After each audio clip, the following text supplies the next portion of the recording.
Para ibu bapak dan para buder, sebagaimana pernah kami sampaikan pada saat rapat kerja, bahwa tugas kami di yayasan ini selama 6 tahun, kalau nanti selamat sampai 6 tahun, itu hanya bertugas untuk membangun, membina, dan memelihara kesadaran kita sebagai pelayan, sebagai petugas yang ada di masing-masing unit.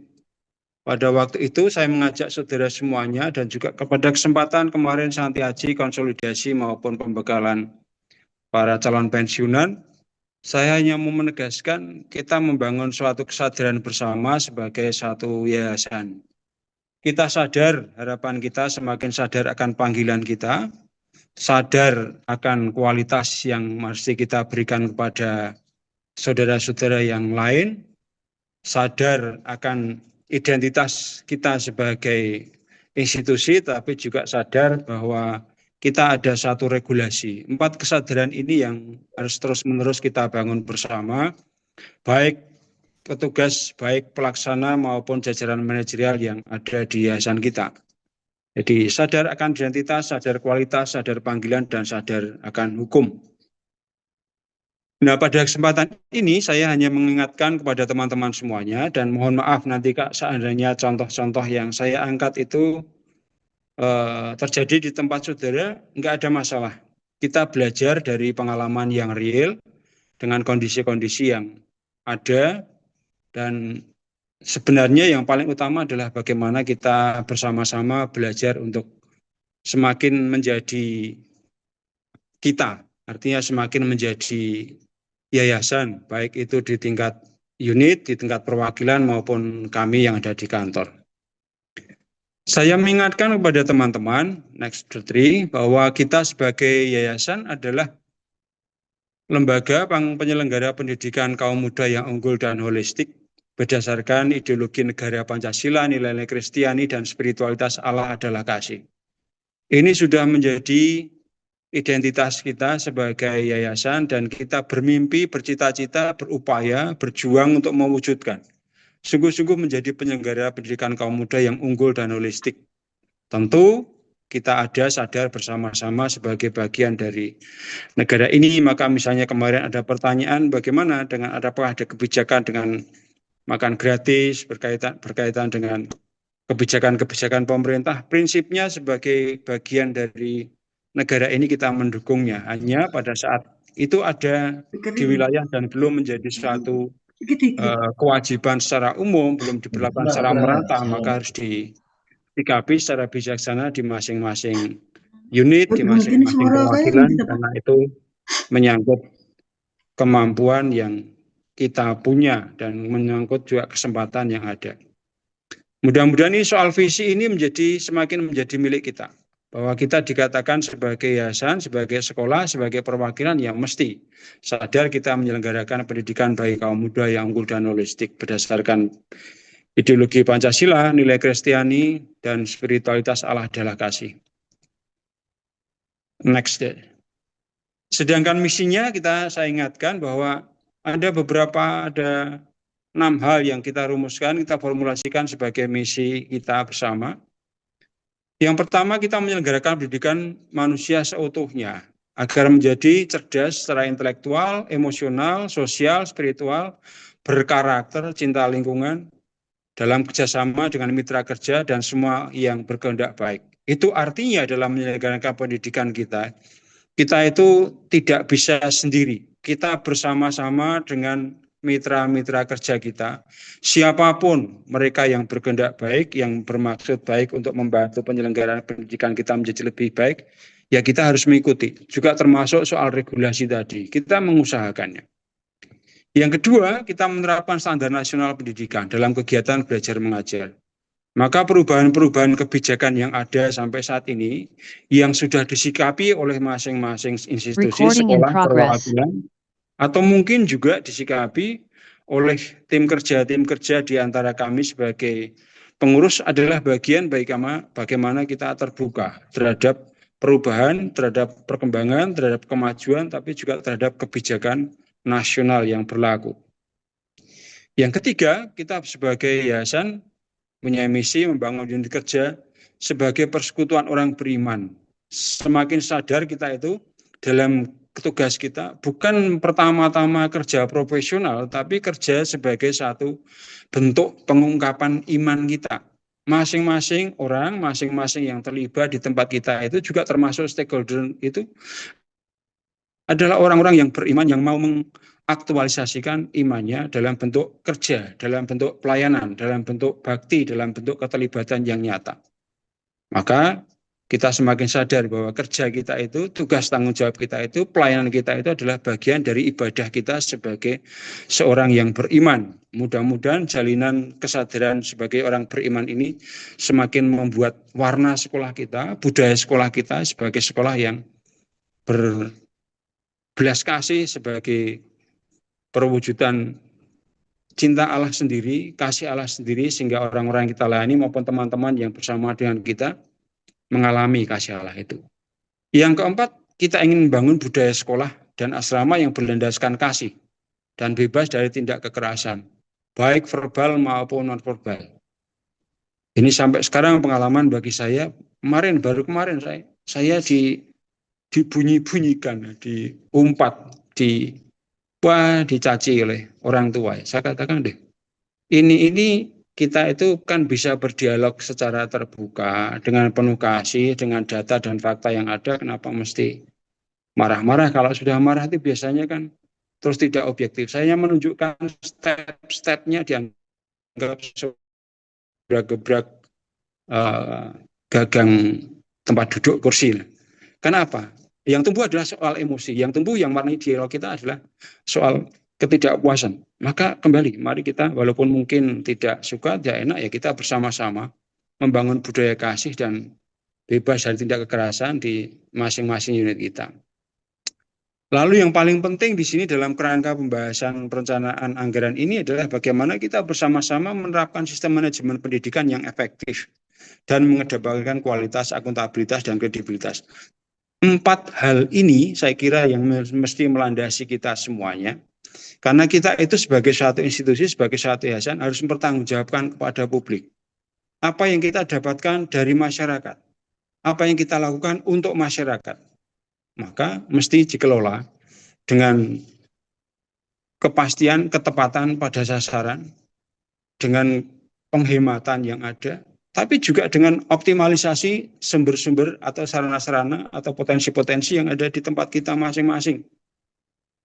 Dan itu harus dipertanggungjawabkan secara publik juga.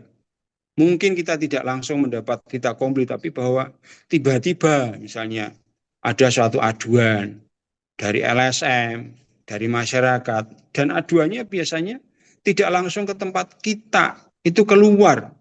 Dan itu yang tugas kita bersama ya, menyajikan data, menyajikan prosedur yang ada, supaya mereka menjadi tahu apa yang sudah kita lakukan.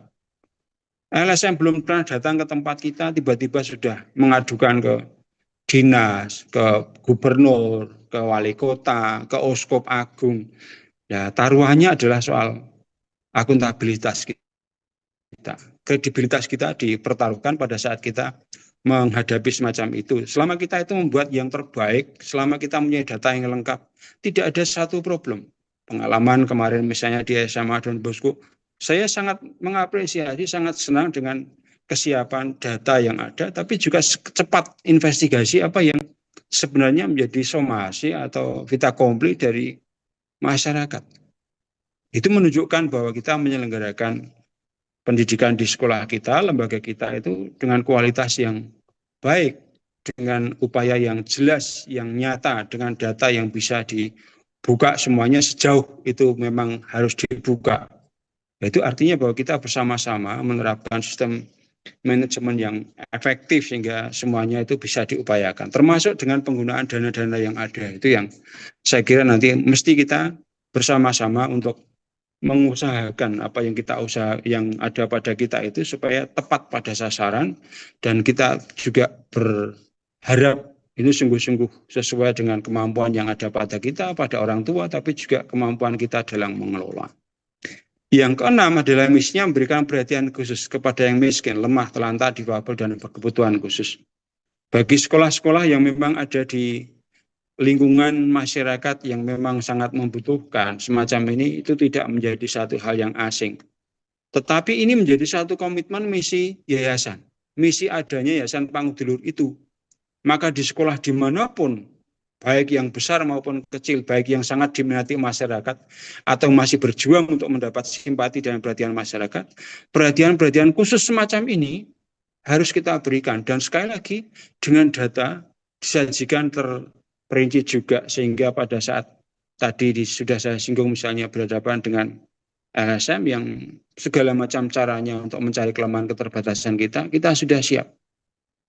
Kemarin pun juga pengalaman kita, saya sajikan juga, sampaikan juga bahwa Pangudulur yang dianggap besar, yang dianggap mampu semacam ini, katakanlah misalnya di Semarang, itu kita punya sekian banyak sekolah yang mendapat bos pendamping, yang artinya di mata mereka menjadi sekolah gratis selama ini. Itu artinya bahasan kita itu belum mampu semuanya. Juga termasuk berurusan dengan pajak pun saya mengupayakan, ya kita berargumentasi dengan regulasi yang ada, dengan data yang pasti, tapi juga kemauan kita untuk membuka, untuk mengkomunikasikan, supaya kita bisa dimengerti dengan yang ada, yang real, yang ada di tempat kita itu. Maka dari itu, dari visi misi tadi jelas bahwa kita itu, next Bertri, kita itu ada sebagai Pangudulur dalam upaya setia pada pencerdasan kehidupan bangsa, setia pada ciri khas Katolik, dan setia pada spiritualitas kongregasi fisik. Allah adalah kasih tadi. Setia pada pencerdasan kehidupan bangsa, kita mendasarkan pada Pancasila, UUD, dan rekrut turunannya. Setia pada ciri khas Katolik, kita ingat misi awal kita, tugas awal kita, Monsinyur Rutan, adalah pendidikan iman. Maka hal ini pun harapan kita di masing-masing sekolah, masing-masing unit, pendidikan iman ini menjadi satu hal yang harus kita perhatikan. Bukan masalah pertama-tama kegiatan-kegiatan yang sangat rigid, entah itu rekoleksi, entah itu retret, entah apapun, tapi suasana kehidupan bersama, saat-saat kita bersama sebagai sekolah, sebagai institusi, mudah-mudahan mereka semuanya mengalami ini, suasana persaudaraan, suasana kasih, suasana pengampunan, suasana persaudaraan yang memang terus-menerus dibangun di sekolah kita. Itu bagian dari ciri khas kita sebagai sekolah Katolik. Dan akhirnya ya, kita walaupun di sekolah-sekolah tidak ada budernya, mudah-mudahan spirit Allah adalah kasih ini yang selama ini sudah digemakan, dan itu kelihatannya sudah menjadi hal yang biasa. Ketika masuk, ketika kita bertemu, memulai pertemuan Allah adalah kasih, itu adalah bentuk bagaimana kita mendoktrin diri kita, batin kita, jiwa kita, bahwa ada hadir kita itu untuk mewartakan kasih Allah. Maka saya menegaskan kembali nilai inti penyelenggaraan yayasan kita, yaitu profesionalitas. Kita itu menyelenggarakan sekolah, menyelenggarakan yayasan, dan sekolah yayasan ini masih ada sampai sekarang itu kita kelola secara profesional. Nggak usah membandingkan dengan profesionalitas dengan yayasan yang lain, itu yang ada pada kita. Katakanlah misalnya sekarang ini beberapa waktu yang lalu di sini mendapat surat cinta dari kantor pajak ya. Ya, pada tahun yang sudah lampau. Ya, kalau data kita itu di sini lengkap ya teman-teman di bagian perpajakan mencoba memverifikasi, mencoba mengklarifikasikan apa yang ada di sana. Dan itu dilaporkan, didokumentasikan, tetapi juga direncanakan dengan profesional. Saya kira yang dari temuan kemarin dari sharing Aji maupun Vin yang paling penting bagaimana kita membuat suatu perencanaan dari anggaran yang masih tersisa dari periode-periode yang lama untuk pembangunan-pembangunan atau untuk pengembangan yang ada. Lalu P yang kedua adalah preferential for the poor and needy, keberpihakan kita kepada orang-orang yang lemah dan miskin. Itu yang mau tidak mau tadi bagian awal soal misi tadi yang terakhir, itu soal keberpihakan kita. Lalu nilai yang berikutnya adalah L-nya adalah love and brotherhood. Jadi soal profesionalitas, soal kasih, soal persaudaraan, soal keberpihakan kepada yang miskin itu mau tidak mau terus-menerus harus menjadi konsen kita. Harus menjadi kesadaran kita. Sehingga pada saat itu kita menjadi milik kita, pada saat kita berhadapan dengan teman-teman, dengan orang-orang yang kita layani, mungkin tidak bersahabat dengan kita, mungkin tidak seperti yang kita harapkan, ya masih. Ini pengungkapan kasih saya. Wong sudah mencoba menjelaskan dengan baik itu masih dikatakan, Budur jangan menggebrak-gebrak meja. Padahal saya hanya meneraskan step by step. saya tunjukkan langkah demi langkah. Tapi dianggap ngebrak meja padahal yurano suarane. Tapi itu nyata bahwa nilai kasih yang kita coba ungkapkan itu belum tentu semuanya dipahami sebagai bentuk ya cinta kasih Allah sendiri kepada mereka, karena pada saat orang yang kita ajak kerjasama atau mungkin berperkara dengan kita itu tidak memiliki pengalaman kasih itu, ya tidak punya. Mereka tidak akan menanggapi sebagaimana kita mengusahakan. Dan saya senang dengan teman-teman yang ada di lapangan khususnya, bagaimana mengungkapkan kasih dan persaudaraan itu sungguh-sungguh diwartakan, sehingga anak-anak, masyarakat, orang tua melihat sekolah kita itu guyup, sekolah kita, perwakilan kita itu guyup, penuh persaudaraan. Dan ini tentu menjadi suatu hal yang sangat menggembirakan bagi masyarakat kita.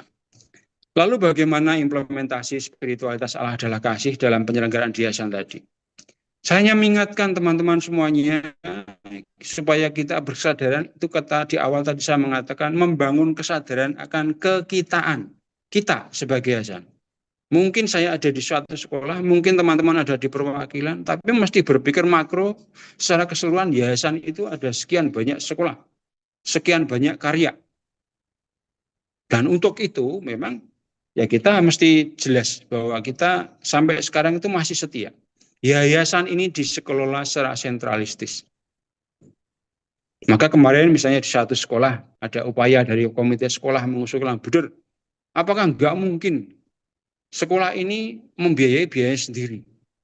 Supaya apa? Supaya kesejahteraan Bapak Ibu guru itu lebih terjamin daripada seperti sekarang ini.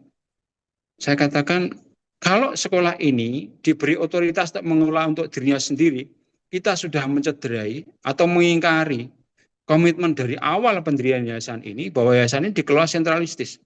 Supaya apa? Supaya semua terlayani. Bahwa sekolah kita itu sangat heterogen, sangat beragam. Kita kalau misalnya membuat suatu aturan regulasi, kita berpikir bagaimana supaya ini bisa menjangkau semuanya. Kalaupun tidak, ya itu artinya berlaku secara normatif. Maka dari teman-teman semuanya, apa yang kita dapatkan, apa yang kita peroleh, mari kita bersama berpikir, ini untuk kesejahteraan kita semuanya, bonum komuninya itu kita usahakan. Dan waktu yang lampau pernah juga ada yang mengungkapkan secara terbuka, sekolah kami itu sebagai sekolah sapi perah. Itu cara berpikir yang tidak holistik dalam penyelenggaraan sekolah. Kita itu hanya pelaksana di lapangan, kita itu hanya pelaksana di kantor, bagaimana menyelenggarakan institusi sekolah kita itu, yayasan kita itu, supaya semuanya terlayani dengan baik. Baik sekolah-sekolah yang kecil yang sudah tidak berbentuk maupun sekolah yang besar yang sedang bersinar. Semuanya itu yayasan Pangudi Luhur. Dan itu semuanya demi apa? Demi pendidikan anak-anak bangsa. Anak-anak yang semua berhak mendapatkan pendidikan yang baik sebagaimana yang bisa kita usahakan. Lalu yang kedua, bagaimana implementasinya? Bahwa yayasan ini menerapkan asas solidaritas dan subsidiaritas. Pada saat kita mengelola secara sentralistis, kita bisa berbagi. Memang soal hal ini, soal shared mission, soal menanggung keputusan bersama, atau asas solidaritas itu, kadang-kadang tidak laku lagi. Tetapi ini yang kita perjuangkan, supaya semuanya, supaya masyarakat yang di pinggiran, yang di pedalaman saya mendapatkan kesempatan pendidikan, ya harus ada solidaritas dari teman-teman semuanya. Dan supaya tidak hanya sekolah-sekolah tertentu yang mendapatkan fasilitas ini dikelola secara sentralistis. Maka juga termasuk misalnya Bapak Ibu mau berbagi dengan sarana prasarana atau aksi-aksi yang tolonglah diberi kesempatan, diberi informasi kepada kami. Karena ada sekolah-sekolah yang mungkin karena kedekatan, karena relasi, atau mungkin keberatan yang ada, sering mendapatkan. Tapi sementara sekolah yang lain tidak pernah mendapatkan. Dan ini yang perlunya kita sadar. Kita itu solidar, tetapi kita dikelola secara sentral, maka juga perlu mengkomunikasikan kepada yayasan. Sementara ini beberapa sudah mulai muncul, ada informasi tentang sarana prasarana yang tidak pakai, sarana prasarana yang masih bisa dipakai, sehingga kita bisa menyalurkan ke tempat yang lain. Dan di tempat yang lain, karena memang belum secepat semaju di tempat yang sudah tadi diganti tadi, ya memang masih bisa dipakai aktual. Tapi kita ingin, bagi saya kembali, bagi saya semuanya, ya, saya berharap untuk sekolah-sekolah yang besar, memang kita berharap semua bisa tercukupi, tetapi tidak mengabaikan untuk sekolah-sekolah yang kecil. Sekolah-sekolah yang kecil ya bagaimana mesti diberdayakan dengan kemampuan yang ada, tapi sekolah yang besar juga mau berbagi, berbela rasa dengan yang lain, karena ini semuanya adalah kita. Semuanya adalah saudara kita dan dalam satu tata kelola yayasan. Lalu asas subsidiaritas, bahkan tidak semuanya itu akan diambil, diputuskan oleh pusat. Beberapa hal itu kan ada di ranah otoritas di wilayah, di sekolah. Katakanlah misalnya dana-dana yang ada. Dana BOS itu kan sebenarnya otoritasnya ada di sekolah. Kita di yayasan membukukan supaya kita bisa melihat bahwa ada suatu hal yang sebenarnya bisa ditanggung, yang disubsidi oleh pemerintah. Dan itu tidak perlu didouble anggarankan dengan kita. Itu yang konkret. Kalau memang sudah dianggarkan dari sana, ya itu sudah dilimpahkan pengolahannya ada di masing-masing unit, ya diusahakan. Semua bisa dipertanggungjawabkan. Bahkan juga termasuk katakanlah misalnya upaya-upaya kita selama ini misalnya dengan pembangunan-pembangunan yang ada. Kita secara keseluruhan terlibat, baik pusat, perwakilan, sekolah, semua terlibat. Karena apa? Ada bagian-bagian yang memang bisa dilimpahkan otoritasnya, pengambilan keputusannya ada di unit kerja. Maka dari itu asas solidaritas dan subsidiaritas itu tetap kita perjuangkan bersama, itu sebagai bagian dari bentuk yang nyata bagaimana Allah adalah kasih itu dialami, dirasakan satu pihak itu berbela rasa, tapi di lain pihak juga mendapatkan otoritas atau kesempatan yang sama. Yang ketiga adalah semua unsur pengelola sumber daya secara bertanggung jawab. Ini semuanya mengelola sumber daya yang ada itu secara bertanggung jawab. Jujur, adil, selaras dengan misi sebagai bagian dari pelayanan demi kebaikan bersama. Semuanya itu demi keberbaikan bersama. Contoh yang kecil misalnya beberapa sekolah ini, akhir-akhir ini grup sekolah PL itu mengunggah apa yang terjadi di sekolah. Itu adalah suatu kesempatan mewartakan dan juga memberikan inspirasi kepada sekolah yang lain. Tapi sekolah yang lebih maju juga memberikan kesempatan untuk mendukung apa yang sudah diupayakan institusi sekolah-sekolah ini. Dan kita pada saat itu sudah publish, pada saat sudah kita masuk di media sosial, itu sudah tidak bisa tawar-menawar, kita harus mengelola secara bertanggung jawab, secara jujur, secara adil. Supaya apa? Ya demi kebaikan kita bersama. Karena kita itu pada saat satu institusi, satu unit itu terkena musibah, ada suatu kasus. Semuanya kena. Karena itu apa? Panggung di luhur. Kita bersama. Maka dari itu teman-teman yang terkasih, pada saat ini kita bersama-sama ingin mengawali untuk perencanaan anggaran tahun yang akan datang, itu bukan masalah hanya soal hitung-hitungan angka perencanaan sebagaimana yang terjadi. Tetapi mari kita lihat sebagai proses rohani, proses etika dan bermakna bagi kemajuan kita bersama.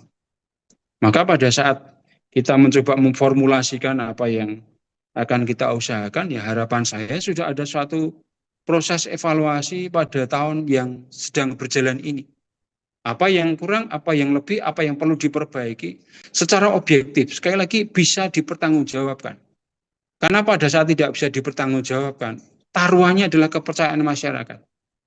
Kalau kami mengadakan audit, bukan pertama-tama mencari kesalahan, tapi bagaimana menyehatkan institusi kita itu supaya akuntabel di hadapan publik. Karena pada saat itu tidak bisa ditanggungjawabkan, taruhannya adalah sekali lagi, itu adalah kepercayaan kepada yayasan kita, kepada sekolah kita. Mungkin pelakunya itu sebagai seorang, satu dua orang, sebagai satu oknum, tapi sadar bahwa itu ada berdampak secara keseluruhan bagi unit kerasulan kita.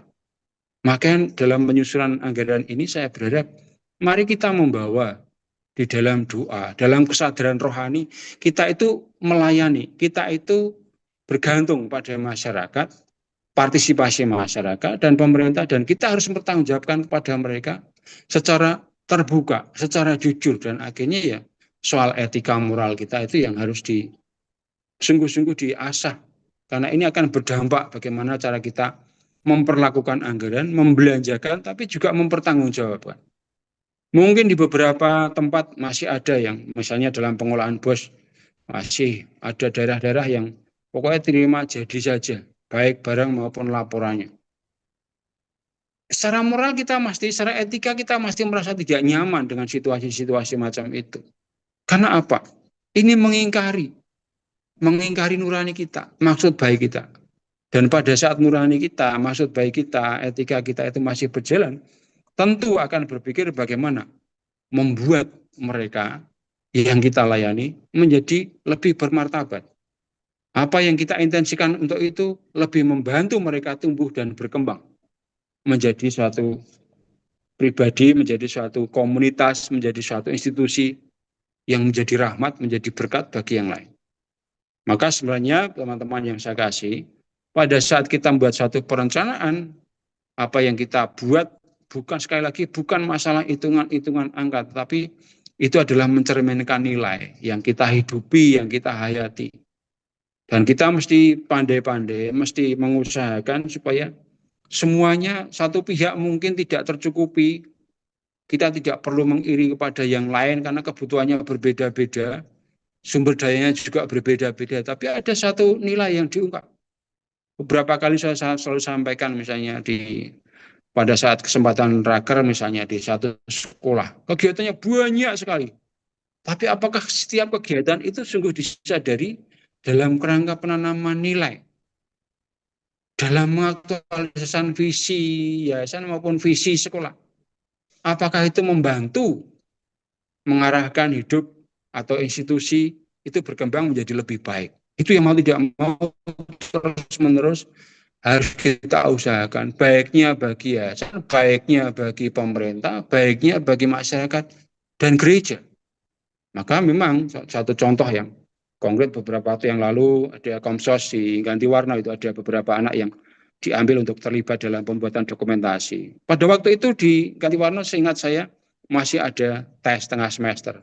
Dan tidak ada komunikasi dengan Bu Diah sebagai kepala sekolah. Saya hanya tanya pada Bu Diah, apakah ini sudah terkomunikasikan? Ya, belum ada institusi, tapi saya mendengar laporan dari orang tua. Satu pihak, kalau kita mau jalan, ini kita punya agenda. Tetapi bahwa di sini ada upaya untuk pengembang melihat potensi karakter yang dimiliki oleh anak untuk bisa dikembangkan di sana, ya sekolah mengatur bagaimana itu diupayakan supaya hak anak dalam kegiatan penilaian tetap jadi, tapi pengembangan kepribadian, talenta yang mereka punya dan ada fasilitas yang ada itu juga akhirnya terakomodir. Ini bagaimana kadang-kadang rencana yang ada pada kita itu kadang-kadang juga harus fleksibel, tapi juga harapan kita ya ada suatu nilai, ada satu visi yang dilihat oleh teman-teman semuanya. Beberapa waktu yang lalu ini yang sudah kami alami selama beberapa bulan di sini, ada beberapa usulan pengalian anggaran. Pasti dalam proses pengambilan keputusan pengalian anggaran ini, para ibu bapak kepala sekolah, buder, tetap mempertimbangkan. Ada satu skala prioritas yang mesti dibuat. Sehingga mana yang lebih penting, yang lebih mendesak, yang lebih dibutuhkan, itu mau tidak mau harus dibuat. Dan itu dikomunikasikan kepada kami sehingga kami juga menjadi tahu. Maka dari itu kembali, soal perencanaan anggaran ini bukan hanya masalah hitung-hitungan anggaran, memperhitungkan kenaikan, tetapi kembali, nilai apa yang sebenarnya diupayakan dalam penyusunan ini, apakah ini betul-betul membantu kita untuk mengaktualisasikan nilai-nilai yang kita punya, nilai inti tadi, soal profesionalitas, soal kasih, soal persaudaraan, soal keberpihakan itu mau tidak mau terus-menerus harus diupayakan. Next, three. Nah, bagaimana dimensi spiritual itu diupayakan?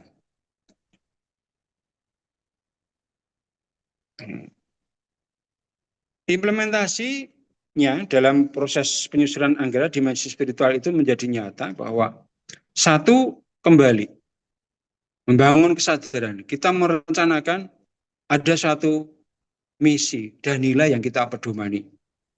Sehingga soal objektivitas, soal realistisitas terhadap rencana yang kita buat, soal skala prioritas, itu harus kita upayakan. Dan sekali lagi, kita itu bukan lembaga yang banyak donasinya. Kita punya proyek-proyek besar yang harus diusahakan pada tahun-tahun berikutnya. Tahun-tahun depan. Misalnya agak mendesak ini misalnya pembangunan asrama putra Sedayu. Itu juga tuh dana banyak. Misalnya dengan pembangunan sekarang sedang terjadi pembangunan asrama di Tanjung, rehab dan pembangunan di Ketapang, tapi juga di SD Don Bosco misalnya, Pak. Hal-hal semacam ini, proyek-proyek besar ini, itu membutuhkan dana yang banyak. Dan kalau hanya berpikir itu urusannya pengurus yayasan, maaf, kita bersama-sama tidak menanggung keputusan bersama kalau hanya berpikir itu urusan yayasan. Pengurus yayasan adalah memfasilitasi, mengatur, mengorganisasikan supaya bisa berjalan dengan baik. Karena apa ya? Pasti ada skala prioritas yang terjadi. Belum lagi berkaitan dengan kewajiban perpajakan kita. Saya tetap mengawal, kami tetap mengusahakan. Supaya apa? Tidak menjadi beban bagi para kepala sekolah, tapi kami ambil dari kantor ini atau dari perwakilan. Paling tidak kita mengkoordinasikan. Dan kalau di Semarang saya mengupayakan langsung entah itu dengan Dispenda maupun dengan Pemkot, dengan DPRD. Supaya apa ya? Misi kita, Bapak Ibu guru yang ada di sekolah, saya katakan kemarin Dispenda, untuk urusan kewajiban perpajakan ini jangan ditagihkan kepada kepala sekolah. Kepala sekolah sudah sibuk dengan tugas pendidikan yang ada di sekolah dengan kegiatan pendidikan. Layangkan kepada yayasan. Yayasan ini dikelola secara sentralistis. Mereka tidak pernah tahu pada saat kita tidak menjelaskan. Maka dari itu, misinya apa dalam penyusunan anggaran ini, kegiatan-kegiatan apa yang mesti kembali ditemukan, dipijakkan, ada suatu nilai yang ada di sana. Mungkin hal ini kelihatan ngoyo-woro, kelihatan sangat apa? Mungkin hanya berlaku dalam kerangka hidup religius atau mungkin dalam hidup rohani. Enggak. Pada saat itu tidak ada nilainya, tidak ada sesuatu yang mendasarinya, menjadi hambar, menjadi kosong. Yang kedua, kita berprinsip pada akuntabilitas dan kejujuran. Dari apa yang bisa kita rencanakan, maaf pada saat-saat tertentu beberapa kali kami membuat satu pemangkasan, bukan spiritnya, bukan masalah pemangkasan, tetapi sekarang itu, ini program prioritas, iya atau tidak? Ini bisa didanai dari yang lain atau tidak? Ini yang penting bagi saya, ini bisa dipertanggungjawabkan atau enggak? Karena pada saat kita tidak bisa mempertanggungjawabkan, di akhirnya terjadi fraud, terjadi suatu kerugian. Yang ada di yayasan ini, yayasan di sekolah kita. Dan beberapa kali kasus-kasus yang kita temui, kita beberapa kali juga ketemu dengan inspektorat, ketemu dengan ombudsman. Maksudnya apa? Ya supaya semua dikelola secara akuntabel. Dan pada saat kita mengelola secara akuntabel bisa dipertanggungjawabkan, datanya, faktanya ada dengan jujur. Nggak ada yang menakutkan bagi saya dalam hal ini. Maka sekali lagi, pada saat kita mengelola dengan nilai, dengan value yang kita pegang, yang dipegang yayasan, dipegang sekolah ini, ya tentu semua dikelola dengan penuh pertanggungjawaban, kesadaran bahwa kita melakukan dengan objektif. Yang ketiga adalah mencerminkan kesederhanaan dan keadilan. Saudara yang terkasih, mungkin beberapa, sekali lagi kalau hal ini, mari kita menggunakan baju milik kita, bukan milik orang lain. Apapun yang terjadi, sesuai dengan kemampuan yang kita punya. Beberapa kali saya sharingkan ya, sebenarnya prinsip bagi saya itu hanya dua hal, yaitu Sakmadyo dan Prasojo. Dan itu saya temukan pada saat saya live in pada Novis tahun kedua di Delik Sari sana. Bagaimana hidup selama 2 bulan ini direfleksikan bersama dengan orang-orang yang sederhana, orang-orang yang miskin, orang-orang tidak pasti. Maka di tempat kita ini pun, kalau mau menanamkan kesederhanaan, menanamkan keugaharian, menanamkan sikap yang Sakmadyo dan Prasojo itu, ya tentu dalam proses penganggaran pun juga sama.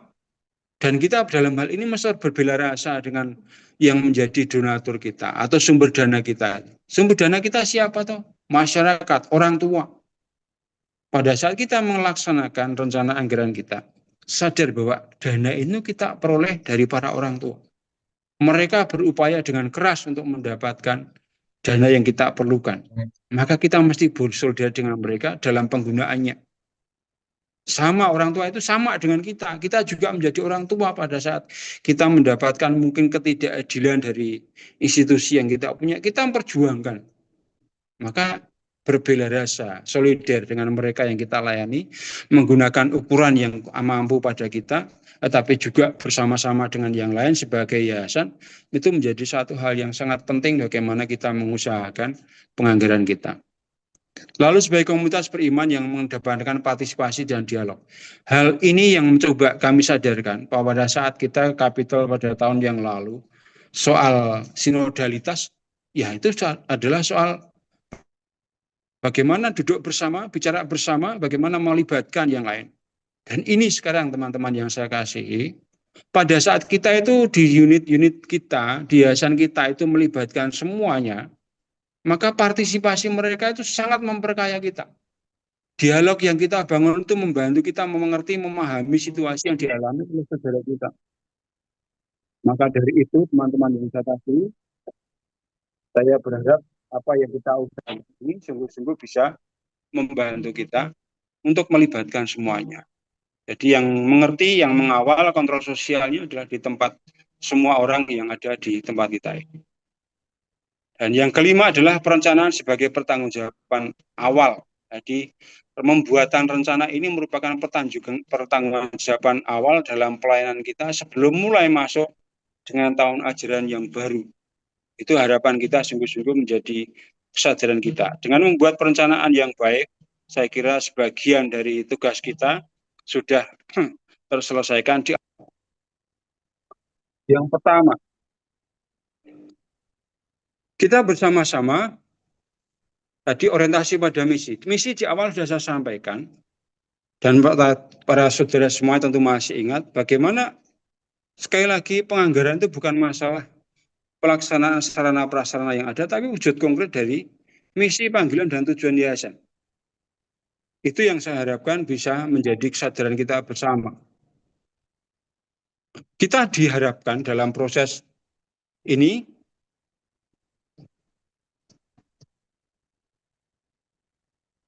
mengusahakan apa yang kita wujudkan, yang kita rencanakan itu sungguh-sungguh berdasar kepada situasi yang konkret. Para saudara punya rapat pendidikan, pasti memperhatikan hal-hal yang perlu dibenahi pada tahun yang akan datang ini dari rapat pendidikan yang kita punya. Para saudara melihat situasi konkret yang ada di tempat masing-masing, baik sarana prasarana maupun juga potensi-potensi yang ada. Dan itu yang sebenarnya bukan masalah hanya soal mengagendakan, mengatur waktunya, tetapi juga sadar ini adalah bagian tanggung jawab saya. Memelihara, mengusahakan supaya tujuan penyelenggaraan yayasan ini, sekolah ini bisa tercapai. Jadi orientasinya pada misi, bukan hanya sekedar untuk menjalankan tugas kita bersama. Yang kedua adalah prinsip kejujuran dan transparansi. Ini menjadi suatu hal yang tidak bisa ditawar-nawar pada saat kita mengatakan soal akuntabilitas, ya itu harus jujur, harus transparan. Jadi anggaran dibuat supaya apa? Supaya kita bersama-sama bisa memonitor, bisa melanjutkan apa yang sudah kita rencanakan. Anggaran dibuat dengan integritas tanpa manipulasi atau kepentingan pribadi. Dan kalau ada koreksi, ya terbuka saja bahwa misalnya ada posting-posting pos-pos anggaran atau rencana anggaran yang sebenarnya itu tidak harus dibiayai dari sekolah, bisa dibiayai dari iuran maupun dana intern yang ada itu. Harapan kita sungguh-sungguh bisa diupayakan. Dertri nomor slide-nya, Dertri. Lalu berikutnya nomor 3, berkaitan dengan kesederhanaan dan keadilan tadi. Itu yang tadi saya sampaikan. Nomor 3, bagaimana mempertimbangkan skala prioritas kita. Lalu mengedepankan proporsionalitas, tidak boros dan berpikir baik kepentingan bersama. Tetapi juga dengan asas kewajaran.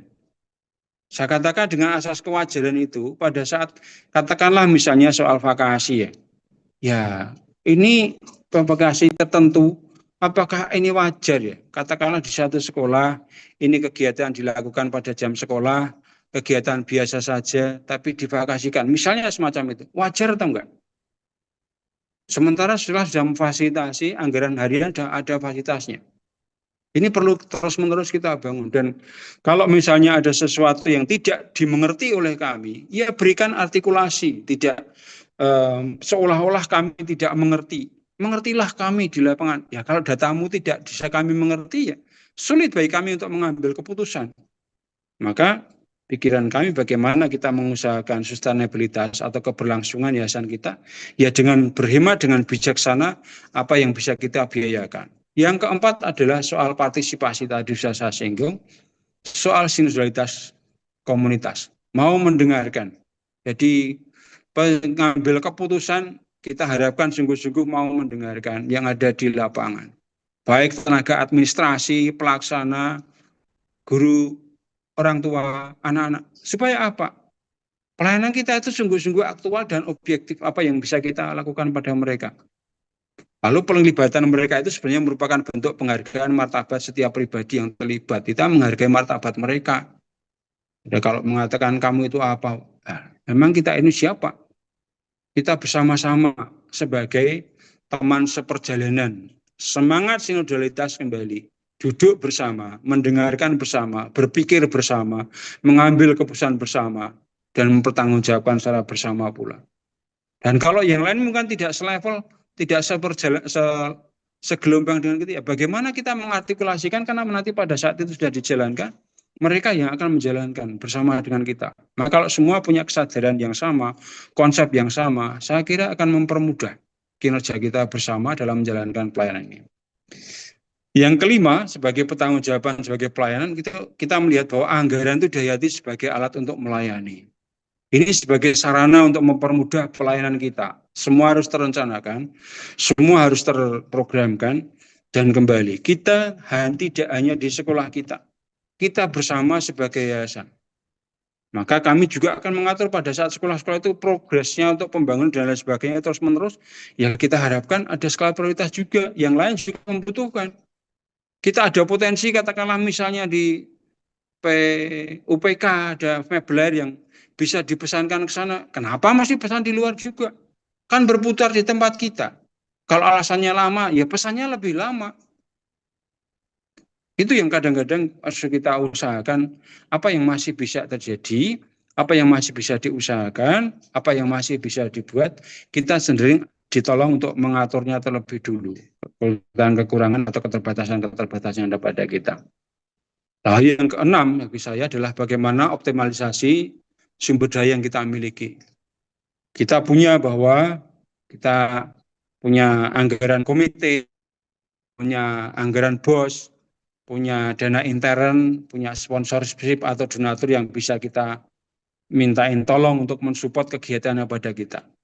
Saya berharap teman-teman dalam mengoperasionalisasikan dana-dana yang ada yang dikelola di unit ini, sungguh-sungguh bisa dipertanggungjawabkan. Misalnya katakanlah dana intern, ya kita berharap dana intern itu memang hak sekolah. Tetapi bagaimana dana intern itu dipakai juga untuk mensupport kegiatan yang ada di sekolah. Budgetary slide-nya, budgetary. Supaya apa? Supaya semuanya itu bisa tertolong. Ada satu institusi, satu sekolah yang bingung, dana internnya terlalu banyak. Digunakan untuk apa? Untuk dipinjamkan. Bagi saya, ini model apa? Ini kerajaan kecil yang sebenarnya tidak perlu diusahakan. Ini akan mengganggu sistem yang lain. Nah, kalau itu memang kita melihat dari dana intern yang masih ada itu, kalau yang ada, kalau yang tidak ada, ya nggak usah bertanya-tanya. Bagaimana dana intern yang internal yang kita punya itu mensupport kegiatan yang ada di sekolah. Jadi kegiatan itu kan juga kita peroleh dari kegiatan yang ada pada kita, maka sebaiknya juga dikembalikan sebagian juga untuk kita bersama, untuk penopang kegiatan sekolah. Demikian juga dengan dana-dana BOS sesuai dengan regulasi yang ada, tapi juga melihat peluang-peluang bagaimana itu diusahakan supaya kegiatan atau beban yayasan ini teringankan dengan alokasi dana BOS yang masih bisa dioperasionalkan. Maka dari itu teman-teman, khususnya ya kalau yang berkaitan dengan sponsorship, harapan saya sungguh-sungguh dipertanggungjawabkan dengan baik. Itu karena menyangkut masa depan sekolah kita. Pada saat kita bisa mempertanggungjawabkan secara proporsional, tentu kita akan banyak mendapat kepercayaan juga.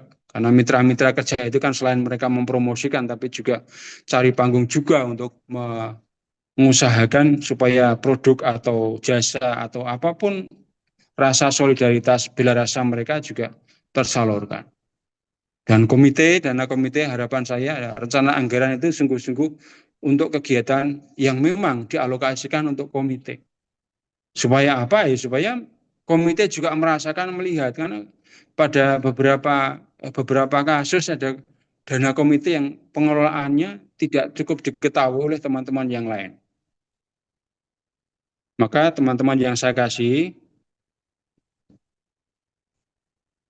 berikutnya bagi saya, harapan saya, dana-dana yang ada ini sungguh dioptimalkan dan kembali. Orientasi kita, pelayanan kita itu adalah untuk pendidikan bagi anak-anak kita. Yang lain soal kita bersama sebagai institusi tentu bisa kita upayakan, tetapi yang tadi sewajarnya. Dan berbela rasa dengan yang lain, karena tidak semua sama dengan kita. Terakhir bagi saya teman-teman yang terkasih dalam upaya kita untuk menjalankan tugas dan pelayanan kita, saya selalu mengajak, mari kita melayani dan mendidik dengan hati. Bukan dengan emosi, tapi dengan hati, dengan tulus. Dan kita bekerja dan mengajar dengan cinta. Supaya apa? Anak yang kita ajar, anak yang kita didik, rekan kerja kita mengalami kasih, mengalami cinta Tuhan. Kalau kita melayani, mendidik, bekerja dengan sepenuh hati, artinya total. Untuk apa? Demi kebaikan bersama. Ini artinya mencintai. Mencintai adalah mengembangkan, memberi kesempatan, mendukung bagi orang yang kita cintai. Terima kasih, ini pengantar saya. Mudah-mudahan bisa diterima dan mari kita sikapi dengan bijaksana dalam upaya kita untuk bersama-sama memberikan pelayanan yang terbaik. Saudara mau pilih ekspresi emosi yang mana? Terima kasih, monggo. Mudah-mudahan kalau ada yang ngantuk ya dibuat melek, ada yang sakit segera sembuh, ada yang memelas ya tentu kita ditolonglah dengan teman yang terdekat bagaimana supaya tidak memelas. Kalau kepala mumet memikirkan sesuatu, ya nggak usah dipikirkan saja, dijalani saja apa yang bisa kita buat. Terima kasih, selamat melanjutkan teman-teman semuanya.